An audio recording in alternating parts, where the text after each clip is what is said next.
خشوع و خضوع سے پڑھوں سب نمازیں، نہ بھاری ہوں فجر و عشاء یا الہی۔ حضور، نمازی کے آگے سے دو آدمیوں کے گزرنے کا عملی طریقہ بتا دیجیے۔ اس کا عملی طریقہ آپ کو بتانے کی کوشش کرتا ہوں۔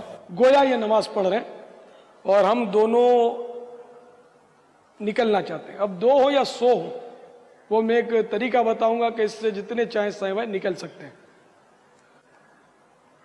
تو ہم دونوں گویا نکلنا چاہتے ہیں یہاں سے، تو ایک عیسائی بھائی ان کی طرف پیٹ کر کے کھڑا ہو جائے،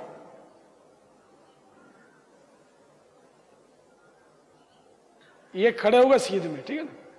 اب میں یہاں سے نکل گیا، بغیر گناہ کے نکل گیا۔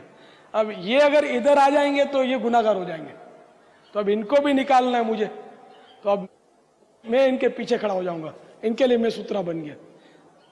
اب یہ نکل گئے، اب میں جہاں سے آیا تھا چلا گیا، تو بغیر گناہ کے ہم دونوں نکل گئے۔ تو اس طرح ایک اگر کھڑا ہو جائے نا، تو اب 1000 آدمی بھی نکلنا چاہیں تو نکل جائے۔ یہ فارمولہ جو ہے یہ ہزاروں کو کام آ سکتا ہے۔ حرمین طیبین میں اس کی بہت ضرورت پڑتی ہے، بھیڑ ہوتی ہے، لوگ ہر جگہ نماز پڑھ رہے ہوتے ہیں، تو گزرنے کے لیے اگر یہ طریقہ کار آپ مووی میں دیکھ کر ذہن نشین فرما لیں گے تو انشاءاللہ بغیر گناہ کے آپ گزر سکیں گے۔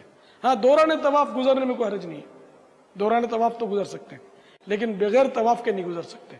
اور وہاں بے تکلف لوگ گزرتے ہیں نمازیوں کے آگے سے، اور یہ شاید سمجھتے ہیں کہ یہاں معاف ہے، ایسا نہیں۔ براہ کرم نمازی کے آگے سے گزرنے والے کو سترا بنا کر گزرنے کا طریقہ بھی ارشاد فرما دیں۔ جیسے کوئی نماز پڑھ رہا ہے اور دوسرے لوگ وہاں سے گزر رہے ہیں، تو اگر اس گزرنے والے کو آڑ بنا کر گزر گیا تو گزرنے والا گناہ گار ہے جو نمازی کے آگے سے گزرا، اور جس نے آڑ بنائی اس کو وہ گناہ سے بچ گیا، گزرنے کے گناہ سے بچ گیا۔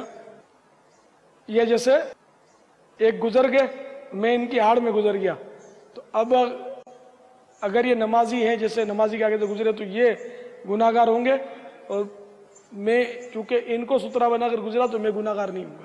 صلو علی الحبیب صلی اللہ تعالی علی محمد۔ خشوع و خضوع سے پڑھوں سب نمازیں، نہ بھاری ہوں فجر و عشاء یا الہی۔